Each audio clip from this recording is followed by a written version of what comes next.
Herzlich willkommen wieder bei Grobi TV, unserem Heimkino-Kanal. Wir haben den Christian Bartsch wieder von Turbine Medien hier in meinem Videocall. Und alle haben darauf gewartet, was gibt es immer wieder Neues aus dem Hause Turbine. Und es gibt eine ganze Menge. Aber das aktuellste Highlight in diesen Stunden und Tagen ist das hier. Das ist Daylight. Und was es damit auf sich hat, das wird der Christian am besten selber sagen.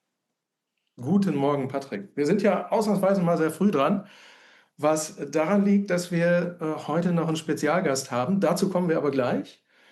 Ja, Daylight ist ein Film, den haben wir vor ein paar Jahren schon mal rausgebracht auf Blu-ray. Und wir wollten den immer in 4K haben, aber es gab keinen 4K-Master. Also mussten wir 4K machen. Und was du da in den Händen hältst, ist eines der Projekte, die hier im Hause am längsten gedauert haben, denn wir mussten komplett bei Null anfangen. Das heißt, das ist ein ganz neuer 4K-Scan vom Original Kamera-Negativ. Und das Ganze hat bereits 2023 angefangen. Da haben wir die komplette originale Farbgebung, die der Film schon immer hatte, komplett nochmal nachgebaut in 4K mit HDR und haben den Film quasi komplett überarbeitet, alles sauber gemacht, alles sauber gepaintet. Und wie das der gute Anstand verlangt, haben wir dann 2024, als die komplette Restaurierung quasi fertig war, Kontakt mit Rob Cohen aufgenommen und gesagt, Rob, wir sind soweit. Jetzt kann Daylight endlich in 4K das Licht der Welt erblicken. Und dann hat Rob gesagt, das ist ja ganz schön, dass ihr euch so viel Mühe gemacht habt, aber der Film sah noch nie richtig aus. Und dann haben wir alle ganz tief Luft holen müssen, weil Rob gesagt hat, eigentlich soll der Film ganz anders aussehen. Und dann sind wir nochmal zusammen mit Rob ans Reißbrett und haben nochmal komplett von vorne angefangen und haben den Film nochmal komplett neu erfunden. Und warum das überhaupt alles notwendig war, kann uns am besten der Mann am besten erzählen, der diesen Film sich ausgedacht und Regie gemacht hat. Und daher haben wir heute Morgen live zugeschaltet aus Tokio Rob Cohen. Yeah, hi Rob. Thank you very much that you find the time to speak with us. You are in the moment in Tokyo. What time is it in Tokyo? It is 6:15. 6:15. Oh, okay. Evening. In the evening, yes, of course. Yeah, we have it in the morning. And Rob, thank you very much that you find the time that we have the chance to speak with you about the project Daylight and about the project Daylight Restoration. Well, I'm very delighted to be talking with you because I'm very eager for the film lovers and people who are interested in Daylight to see my new version here, because this is the way I wanted it to be back in 94, 95, but was unable to have it look and sound like this because of the technical limitations of the time, film being on chemical film stock and sound at the time being either monaural or two-track stereo. This tied my hands. So what I wanted to show and how I wanted to couch this intense experience was watered down by these limitations. And now, through the miracle of technical progress, of digital editing, digital timing, digital music restoration, Dolby Atmos, we're able to recreate the film the way I dreamt it would look, but was unable to get to at that time. So this new version, to me, is not a restoration. It is the new creation of the original cinema that I had in my head, that this is how I wanted it to look 30 years ago, but could not get to. So in a sense, this is the original version. I can tell you the origin. I can tell you the origin of Daylight is in 1979. I was directing my first movie, A Small Circle of Friends, with Brad Davis and Karen Allen, Jameson Parker, Shelley Long, Daniel Stern, all young, unknown actors. And on the third night of shooting, an arsonist set the hotel I was in on fire. And I was trapped on the seventh floor, the top floor of the Copley Plaza building. And when an assistant of mine called me at 2 a.m. and said, the hotel's on fire, get out, I went to the door of my room and opened it, and I got hit in the face with a furnace blast, and I slammed the door, and the whole hallway outside my room was already raging on fire. And it was so hot that it fused my eyelashes, melted my eyebrows, and in order to see, I had to break them apart. And then I went to the window and I thought, well, it's me, Golden Boy. This isn't going to end tonight with my life. I'm going to jump out the window and there's going to be a net. And I looked out the window and it was March in Boston, freezing cold. And there was nobody on the street, no fire engines, no people, nothing. It was 2 a.m. And that's when I realized I might be in a lot of trouble. And I went in the closet and got dressed, put on my Eddie Bauer parka and some penny loafers and pants. And I stood there and I could feel the heat building. And then I looked at the wall and the wallpaper started to curl off the wall. And within a few minutes, the room was unbreathable. And I remembered what I learned in Towering Inferno. Towering Inferno saved my life because I said, oh, wet towels and breathe through a wet towel and stay low. So I got all the wet towels in the bathroom, wet them, shoved them under the doors. But by the time I got done with that and I was breathing through a cloth, I looked at the wall and the fire was burning through the plaster and you could see the lath, the wood within the wall. And I felt so trapped. And I just thought, this shot here was the one that with the tiles slipping off and the water coming in, that was my transvaluation of that moment where the wallpaper came off and I could see the fire behind, the lath inside the wall. And so I thought, I went back to the window and still nothing, no fire trucks, nothing. And I looked around and I said, this is a jumper burn situation because if I stand here, I'm going to burn to death. This fire is going to be in here in the next few minutes. And so by that thought, it had a double hung, guillotine window, and I opened it, and the Copley Plaza was an older hotel, and thank God it had these little limestone trims under the windows as part of the facade trim. And I thought, well, I'll straddle this window until the fire comes in, and then somehow I'm going to have to move outside the building. And so I did that, but then the fire broke through the wall, and I was just suffocating from the smoke because it's all burning plastic and burning paint, and it's not like fragrant wood smoke.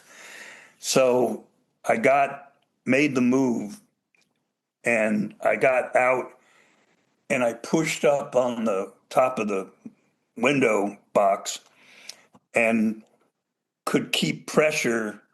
So my feet were on this little ledge with my toes hanging off, but my heels were on solid and I could push like this and keep, the tension.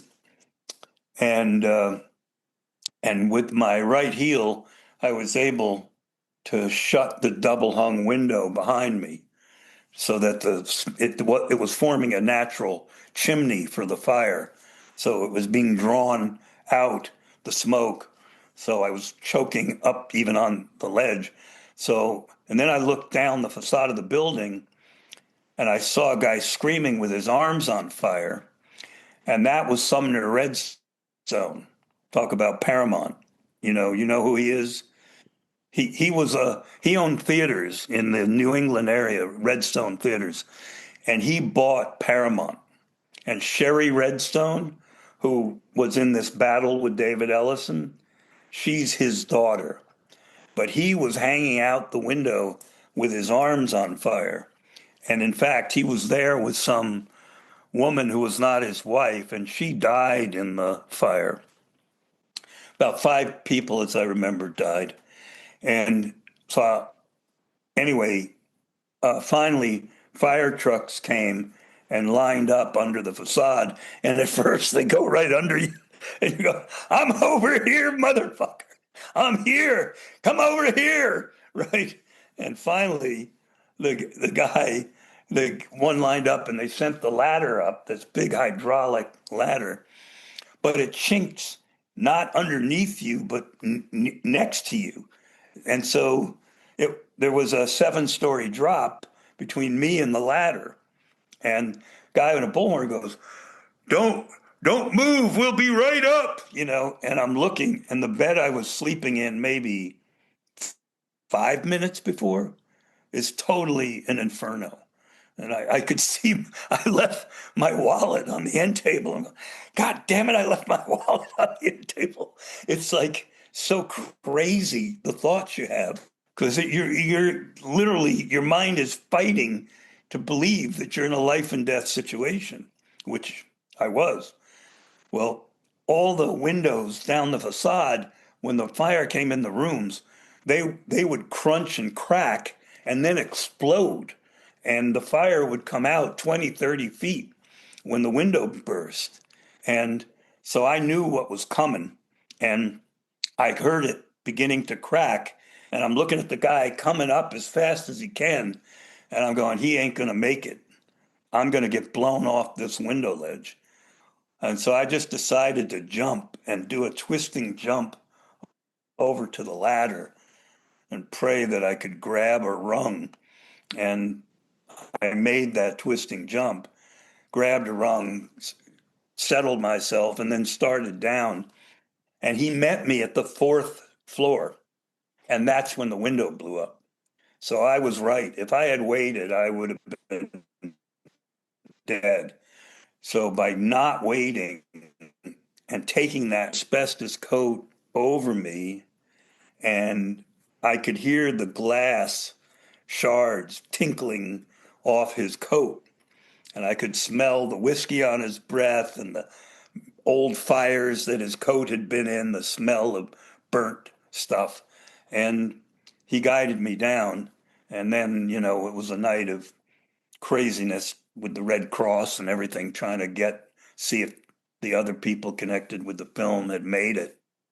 And we lost a couple of people, not to death, but to injury.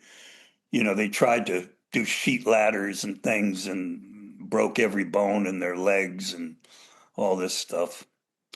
So that was my experience in 79. And then, come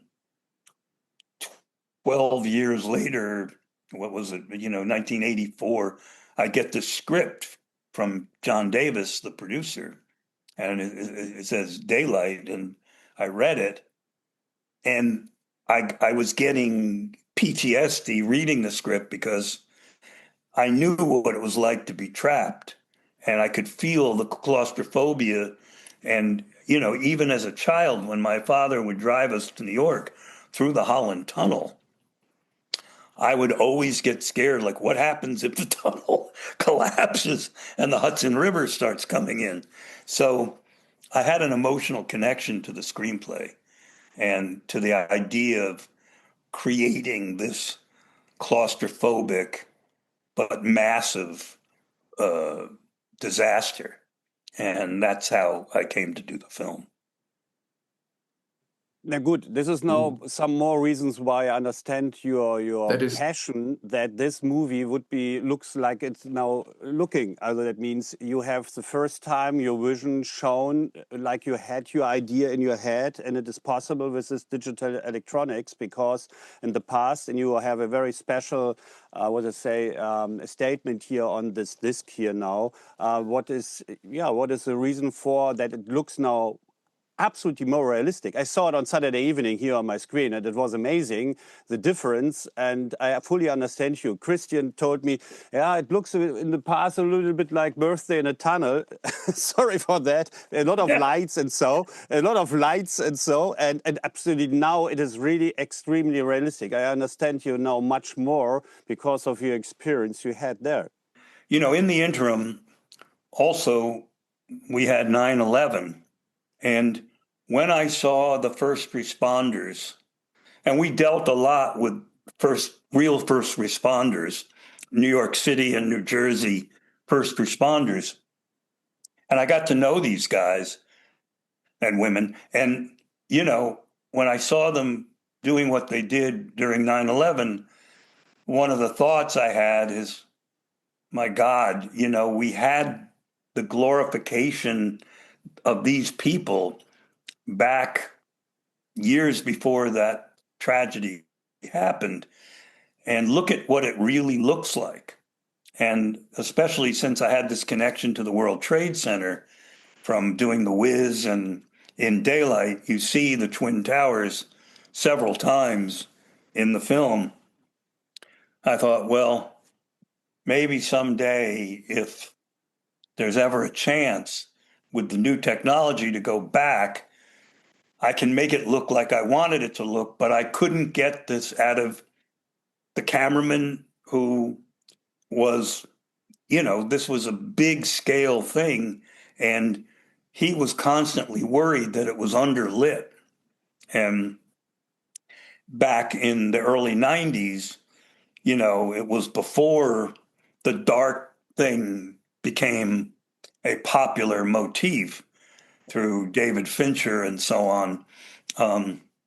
It was like he was constantly worried that there was not enough light, and I was constantly trying to turn the lights down. But the receptivity, the light sensitivity of film stock was so narrow in terms of stop range, dynamic range, that I understood why he was wrestling with it, because, you know, each one of these days with Stallone and all was a very expensive day. And if it was undercooked, there wasn't a way to lift it up without lifting up the grain and everything else. So he was playing it safe. And as much as I was trying to suppress it, you know, I couldn't really get it the way I wanted it to look. But when Christian came along with Turbine and asked me, I jumped, because it was my opportunity to get this film to look like I always wanted it to look. And I wanted it to look like you were there, as opposed to pretty little, you know, shopping mall lighting. To be precise, and before somebody says, yeah, now years later, you turn it into something that it never was. Rob, you remember we found the trailer from back in the day. When we, you know, the first time we presented the film to you, obviously it looked like how it always looked all those years. And you were like, yeah, this is nice, but this is not what I had in mind.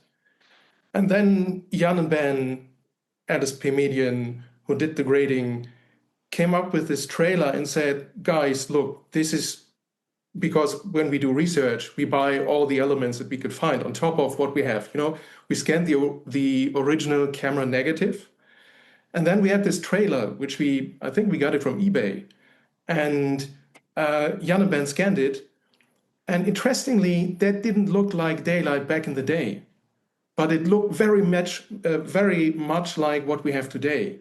So it looked very nitty gritty. So do you remember that back in the day you did kind of tests to make the film look like it now looks today? Well, part of it is the old days of doing CRIs and other type of optical effects, which compressed it and denatured it and kind of was a way that it came out in the optical chemical universe that we were in. So, I'm sure there was a lot of frustration with that trailer at the time, not from me, but from the studio that kept saying, well, it looks dark, it looks gritty, and I'm going, yes, yes. But I couldn't get that look going from the negative to a print negative because they weren't going to pay for a whole CRI, and all I had to do was have the normal color timing where it runs continuously, and you're just screaming out quarter point cyan, two two stops, two stops too bright, and it's just going at you.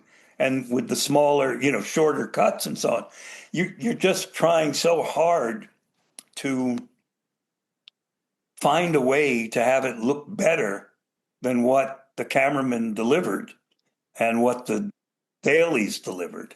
And I never got to where I felt like this was authentic. I felt it was very 90s Hollywood. So now I have the chance, and I wanted to present this original vision that I was unable to get at the time.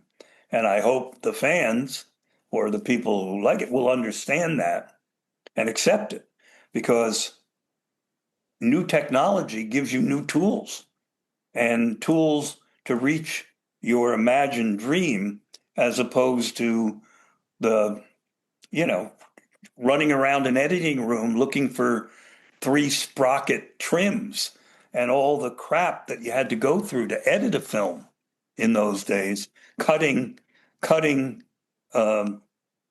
splicing, recutting, having the film so chopped up by the end of the process that the process defeated you. You never got to the edit you really wanted because you couldn't explore, because pretty soon it was cut up into banjo chips.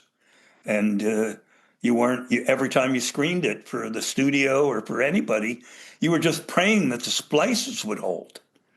So you were defeated by the physical process. Now with digital printing, digital editing, you can do 80 million versions of the film.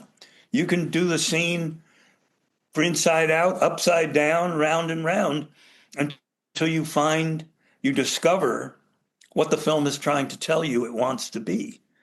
And you couldn't do that before. You were defeated by the physicality that you were stuck with. And so there's no reason to keep a film that looked a certain way. I can't change the edit, but it looked a certain way because that's how it had to look. And now we have the ability to say, look at this. And one of the things I like about the Turbine presentation is that it's more visceral, it's more granular, it's more in your face with the way you saw real disasters unfold in 9/11 and others. You then have this new version that can maybe reinvigorate the movie to bring on its real intensity, its real claustrophobia, and the feeling of you're in a closed space, that the lights are dying and the water's filling up and the air is getting less, and you're fighting to live and doing things that you never thought you would be forced to do.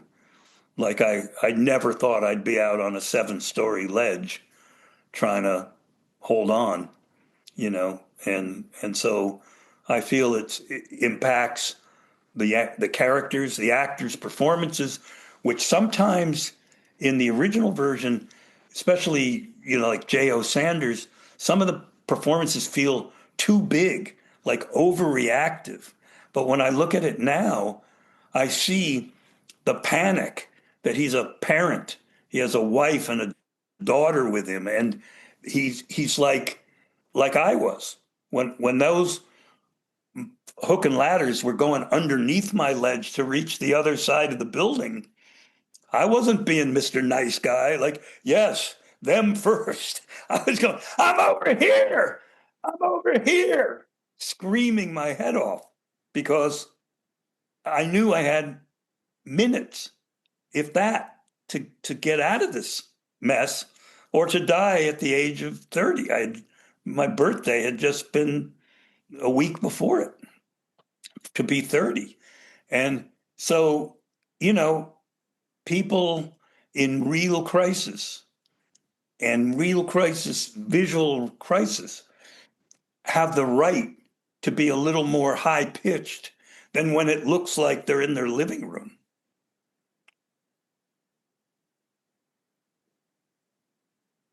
Yeah. Well, I'm a little bit speechless about your passion and about your emotion here, what you tell me, and I fully understand it more. And it's really a story of my young time. I was a big fan of the magazine Cinema. Maybe you know them. That was a Cinema, the magazine in Germany.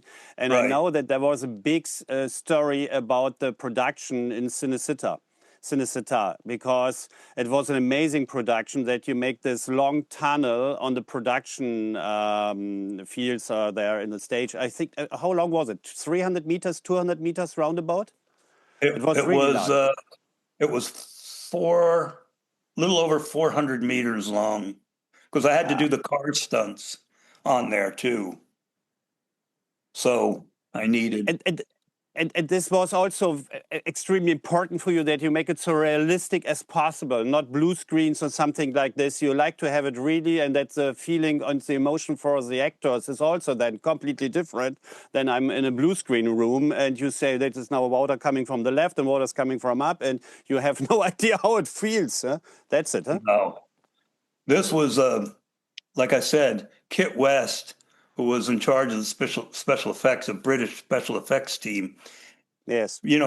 My thing was in camera through engineering, not visual effects. Like even the fire that's at the end of the tunnel, that's a real fire burning thousands of BTUs of natural gas. It's not a blue screen where we put fire at the end. The visual effects sequences were mostly in this rototiller fire that I wanted, this plasma fire from the chemical explosion where the air got liquefied and that it was coming out like a monster to chew up everything in its path. And this, with Grant Kuhn miniatures and ILM, there are these sequences which are made through those techniques. But other than that, the water, the car stunts, the ceiling collapses, the swimming through the tunnels, and all that was real. The rats are. We trained 1,000 rats to find their nest, so that they would go up the stairs and up the crucifix into the wall. We had them being trained. These were the rats that were the great-grandchildren of the rats in Indiana Jones, because these rats had never been outside the lab, so to speak, because we couldn't take a chance on them picking up a disease. So these rats, we counted them out, and the rat handlers would go, how many do you want in this scene? And I'll go, give me 300. Let's see what that looks like. And they would get the boxes and take out the rats, and then we had to find all 300 and put them back. We couldn't lose any rats. So it was constantly counting out the number of rats and then inventorying them once the shot was over. And boy, when we lost a rat, we had to tear the fucking set apart trying to find the lost rat because we couldn't have him go out into the population and then get some disease and then come back and infect the whole group of those rats. So, but all my years in Hollywood, I was used to dealing with rats. Okay. Rob, okay, I also fully understand. The box is amazing, and the box is now available, and it is really a much more intensive view when you see it. And the second thing is, which is very important, and this is the sound. How important was it for you with the sound when you heard the chance to mix it in a sound which is really, it makes your living room in a tunnel from the sound effects and everything. Right. How important was it for you to have to use this in this Dolby Atmos system? Well, it was critical because this environment was really like all the films that I've done. I've always been keen on the sound being a major element, and I had a great team of mixers at Universal, Dan Leahy and Mike. Dan and Mike, they were tremendous mixers. And I had Bruce Stambler, who was an amazing sound editor. And we went for a vividness and a detail level of detail in all the films I did with them, whether it be Dragonheart or Daylight or Dragon, the Bruce Lee story, where we made it incredibly vivid and detailed to each visual element. And so the ability to go in there and now dig out all of that detail and get it to an Atmos 30 channel track, set of tracks is like, you don't know as a filmmaker, it's like your child was blind and one day when he's 30 years old, you find a way to make him see. And it's like that. It's like you're seeing and hearing the film the way you dreamt and the way you never could get it. And so this Turbine experience has been amazing for me with all the work that we've done together with them. And now we are working on Dragonheart with the same zeal to change it to look more like the fantasy that I had in my head that we couldn't get on the screen in 94, 95, that area. Because I was making these two films overlapping. I would shoot in the tunnel all day and do the visual effects by satellite with ILM for Dragonheart at night. So these were long days, in the studio by 6 a.m. and not going home till midnight from the ILM satellite uplink. But, each film these two were very different, but they all had the same problem. They're shot on film and, the skies, if the sky was sunny and you didn't want it sunny, you're not David Lean. You can't go, well, we won't shoot today. Yes, we'll just wait till tomorrow and see if it clouds over. You're going to get out. You're going to shoot it with a sunny day.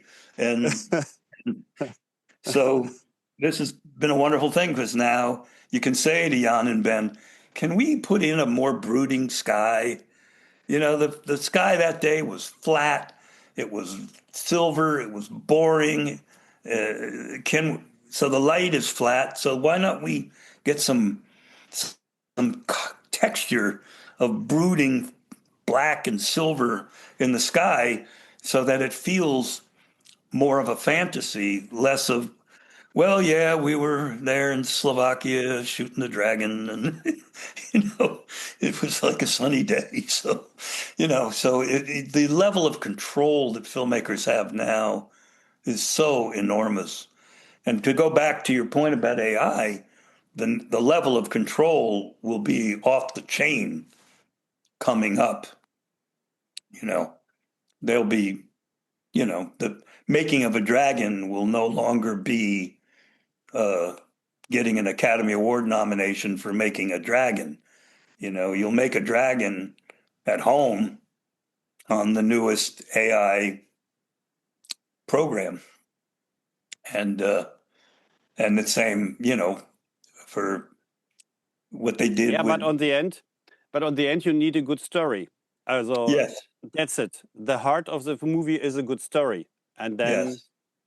we have so many samples where you have really nice special effects, but the story was nothing. So yeah, absolute. Yeah. Well, here, sorry.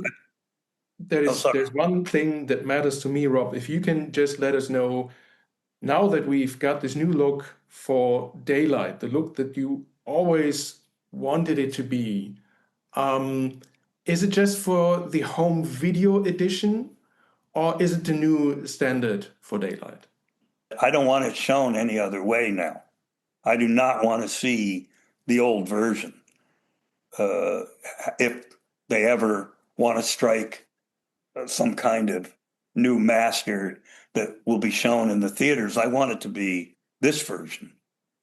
And for me to bring a film back from the dead, you can imagine what an experience it was. This was a 110-day shoot in that set, pretty much, and in different parts of that set.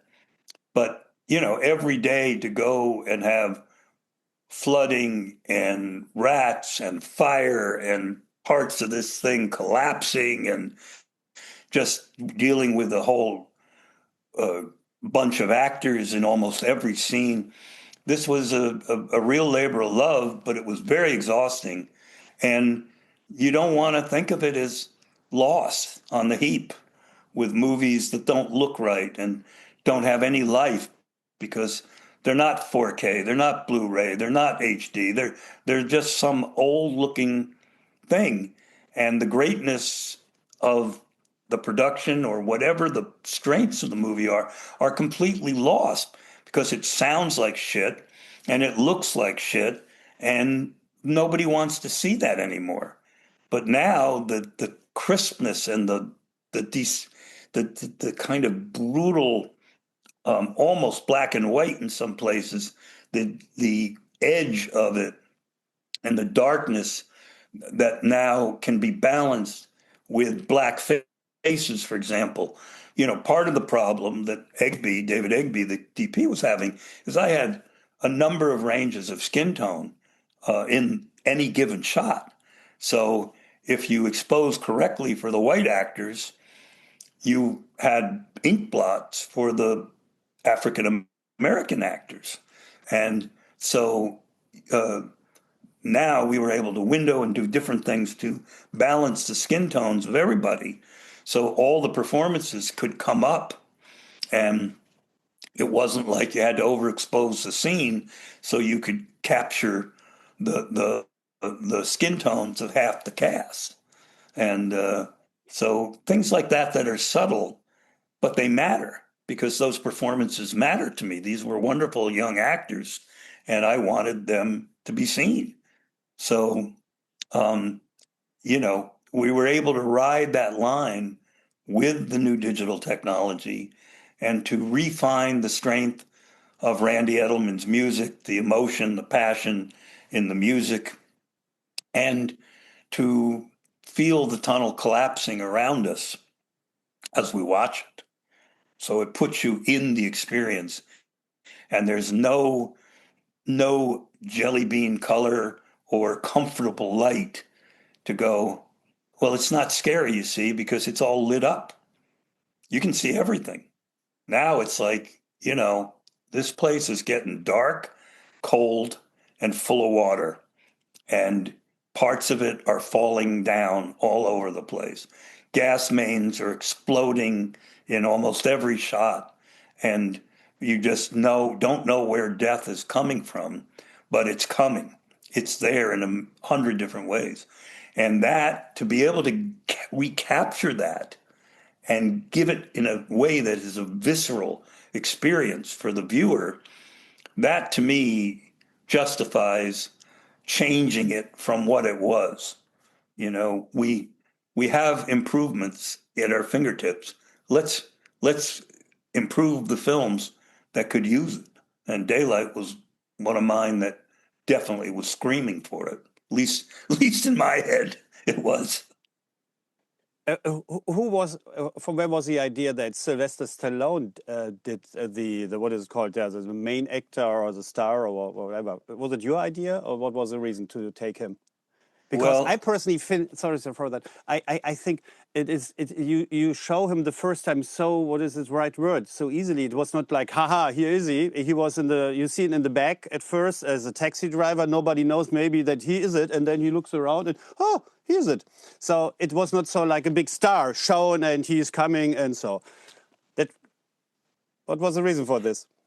well, the reason was there were two ideas I had. Sly was one, and Nick Cage was the other.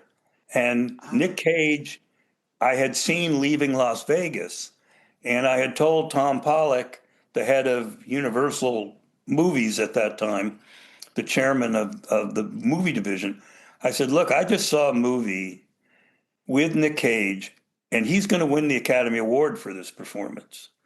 So I want you to open your mind to thinking about the two versions. Sly, we know, has an international audience, but be aware that if we do use Sly, I'm going to have to play against his image. I'm not going to have anybody react to him like the day is saved because he crawls out of a manhole. It's like, where's the rest of them? Yes. That's the dialogue. Like, where are the rest? Not like, oh, Rocky's here, Rambo's here. We're all saved. Yes. Yay! Yes. Yeah, I know the end. Yeah. So, and Sly and I even fooled around with the idea that he would die in the blowout. And I liked that idea, and he liked that idea, but Universal wasn't having any of it. Like, they're not having a downer at the end, right? But I said that would be the realistic thing, that he would give his life to bring those that could survive. And they weren't having any of it. But, in those days, studios had a lot to say. I guess they still do. But, in this particular movie, which cost, I think it cost like $89 million Yeah. in 94. That was a big budget. And it's all on the screen. I don't have any embarrassment, like, where'd the money go? But I think Nick Cage would have been more vulnerable and would have carried less baggage with him from his past film roles. And he was more like the first responders that we met. These guys were Italians and Jews and, Hispanic guys. They didn't look like heroes. These firemen, they had pot bellies, they were balding. But you look at what came out of 9/11, these men that went in there were guys, just guys from the neighborhood that had a purpose, that had a mission statement in their lives. When everyone runs away from something disastrous, they ran towards it. And so Nick would have been one thing, and you would have felt like each turn of the story, he would never figure it out. But Sly is an icon, and he has a vulnerability, and I pushed that vulnerability to his max of vulnerabilitiness, where he doesn't know moment to moment. But the scale of the disaster is so big that even as large as Sly is in life and in cinema, he was dwarfed by the engineering of what we were doing. I mean, looking at bits of scenes in this thing, he does not tower over the movie. He's an integral part of it, but what he's up against is gigantic. And I loved working with him. Absolutely adored working with him. People said, oh, you're going to have trouble. He's going to try to direct the film. I said, no, I'm not going to have trouble with him because it's just going to be him and me, and we're going to do the right things together. And he just couldn't have been better, and would do these scenes like the fan sequence. You know, I was getting sick looking at the monitor, watching it go round and round as it got faster and faster. And he was on that thing, and on that thing for days, you know, trying to get that sequence right. And, you know, so few actors would have the balls to take on a role this physical. And he had no compunction. You get in a scene like this where you're just having water poured on you 10 hours a day, you know, up to your chest. And it just, you know, he led the group. He led those actors like the character, you know, and that's what was my job as a director, was to kind of get those dynamics going so that little by little, they all learned to work together. They started out me, and then they learned to work together. And that's why a number of them survive, is that they work together by the end. I'm just in a moment looking the TV show Tussler King. You know Tussler King, where he make the... Yeah. It's a great story. It's a great... Yes, it is. To see him, how he works there, and it's unbelievable. It is. It's one of those ideas where you wish you'd said, I have a relationship. It was like, why didn't I think he should go to Tulsa, Oklahoma and set up a crime kingdom in this podunk town? But it's a wonderful series, and he's great in it. You know, it's great that he can be at a point now where he can play with his iconography, so to speak. He can take his image, make fun of his image, play into his image, play against his image, you know, further develop his image. And it's a wonderful thing to see. Fine. Ooh, Rob, thank you very much that you have invested so much time and that you tell us so many things about your life and your experience and about the story behind Daylight. And that it's now, I'm really happy that you, like you said it, that you have now the possibility to make your dream true with means of your all the passion projects. And it's amazing. Yeah, thank you very much. Well, and I hope you will enjoy it also at home on your screens, on the big TV screens or on the projectors. It is amazing to see this, and it is a movie which works absolutely in times like this. It's a fantastic action movie. It's a fantastic movie with a lot of great actors, and it makes really fun. And it's a really good ride. Yeah. Well, thank you. Thank you. Thanks I like that all the team, the Turbine, you know, I know Christian since 25 years now, and it is amazing. We need these people which are doing the job with this passion to bring this to the audience. And this is what we have to have a little bit more sometimes in open words in this industry. Absolutely. The people with a passion which have then the ideas to make the best in picture and audio quality. And it's story. Well, absolutely. We need at first a good story. Well, thank you, and thank you for the time, and I very much enjoyed talking with you. Thank you.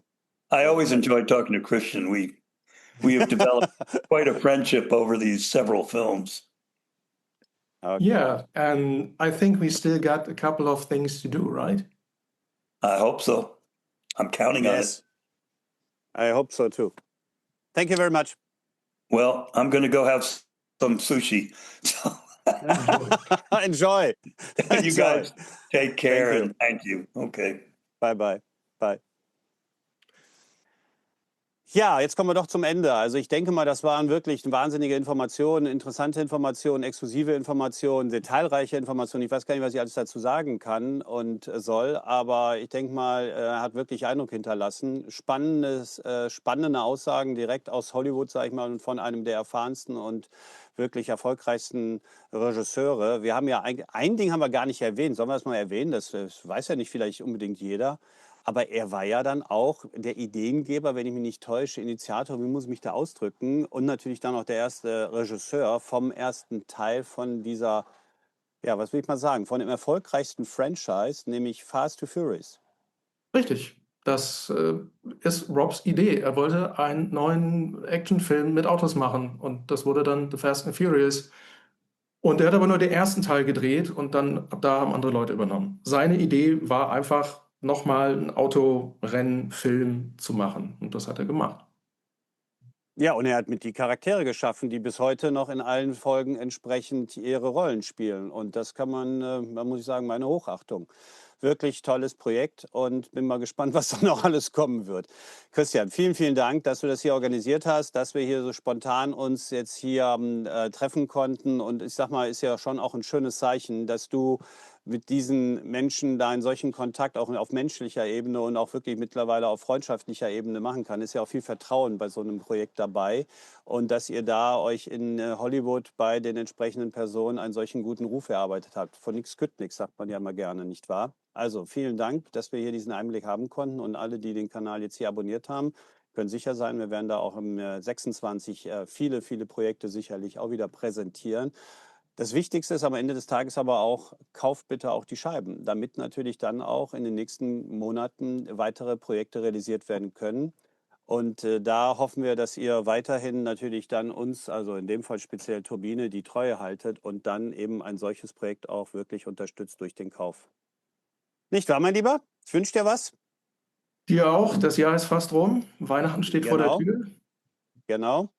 Ich wünsche dir ein schönes Weihnachtsfest und ich sag's mal so, einen guten Rutsch ins neue Jahr. Bleib gesund und weiter mit Leidenschaft dabei. Bis die Tage. Bis die Tage. Tschüss. Well, I'll tell you, with this merger, if it goes through between Netflix and Warner Brothers, home cinema is going to be the new thing because there's not going to be any theater cinemas. So it's all going to be about people who want to watch films, getting the biggest system they can get in their home. You think Because, so? That Netflix, this will be, it yeah, will happen? yeah, I don't think Netflix is high on the theater model, Yeah. So is So this the end of an era, Rob?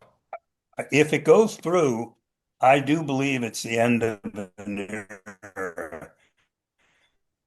Sorry. Rob, sorry, you were interrupted. You were just talking Well, about the new standard of home theater becoming the new normal. you'll have access to these films anywhere else but in the home.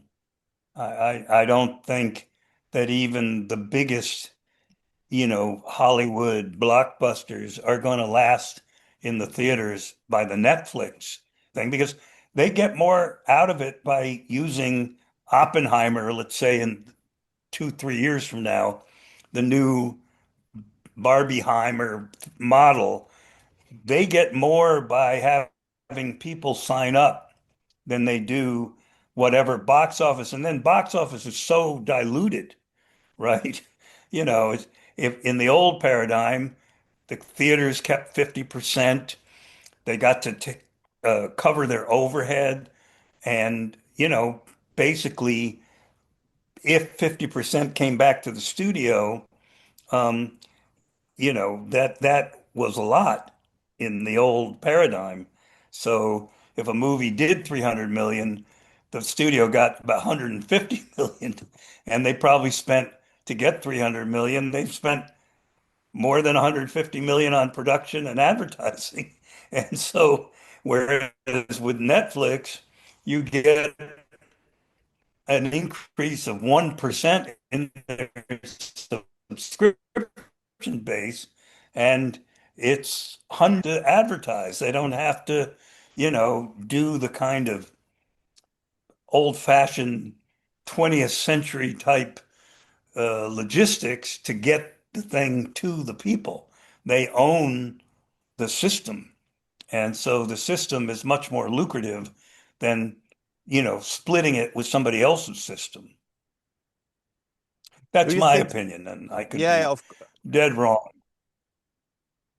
do you think that there is force by the cinema companies that they try, because if you have empty big cinemas, it's a big problem for them if they get no content. What they will do for the future? They have invested a lot of money, especially in Germany. They make a lot of restorations now in the cinema screens. That means they have new chairs, new projectors. HDR is coming by Barco and so on. They invest a lot of money, but if they get no content, what they will do? Well, they're going to close. Like simple thing. Yep. And I think you'll wind up with specialty theaters, art theaters, and maybe specialty pay $40 for a ticket to see this first run movie the way it's meant to be seen. But Yeah. that'll be for a cinephile base. The average home studio will, the cost will come down, and, not everybody wants the super deluxe, but I think you'll get Christie projector type quality and Dolby Atmos set up in homes, because that will be the way things are going to be seen. Yeah. Well, that's what I started by saying. This is good news for you. Absolutely, You know? yes. But I have two hearts. I'm a big fan of the cinemas, and on the other side, of course, I like to see the movies later on, also like in the cinema at home. Yes. Well, I do too. I like to see movies wherever and whenever on anything other than phones and laptops. Yes, absolutely. Which is, even though I would agree, Rob, I wouldn't say it's a sad reality, but it's a reality. I mean, I see so many people watching content on a phone or on a tablet, and even my kids. I mean, I work in the industry. Can I ask you something, at least before we start here? I have no idea about the time here. Everything is prepared. What do you think about AI? Is it a big revolution for making films maybe for the future? RE, we say in Germany, KI. AI, artificial intelligence. Yeah, genau. Yeah, that's it. Yeah. When I see how easy you can make animations, how easy you say something that's made in a fantastic quality. What do you think about this? Well, it's definitely going to, I mean, it'll bring down the cost of Marvel movies, that's for sure. Yes. You'll get, 10 guys in a room, and they will produce the hundreds and hundreds of effects for a Marvel movie, in somebody's basement. It is fantastic. Its image generating abilities are amazing. So yes, I think it will change things. And I think all the fears that the actors have had about their likenesses and so on, this is all going to move into a very legal frontier where these things are going to go through the battles that we had in the 18th century, the 19th century with copyright and so on, in the end of the 19th century, to see what's preserved and what's unique and original, and what this medium can do. I'm sure you've seen films where they've done Brad Pitt, AI versions, where they've used the likenesses of actors without permission, I'm sure. And it's still a little rough, but we know how fast technology accelerates, and in another few years it won't be rough at all. You can't tell, a lot of times I say, if you want to know, hey, look at that. It was All always right. a cover picture, and as well done automatically. Unbelievable.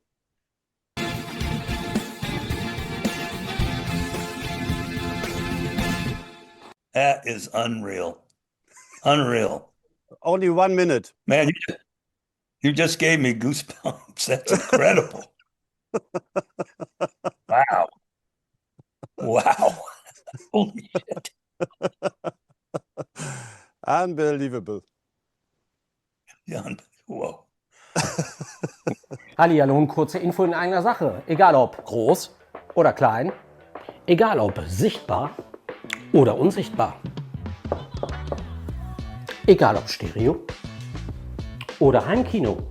Egal ob Wohnzimmer oder dediziertes Kino. Egal ob ultrakompakter Projektor oder Heimkinoprojektor. Ihr seht also, wir bei Grobi TV bieten euch eine riesengroße Auswahl an innovativen Audio- und Videoprodukten.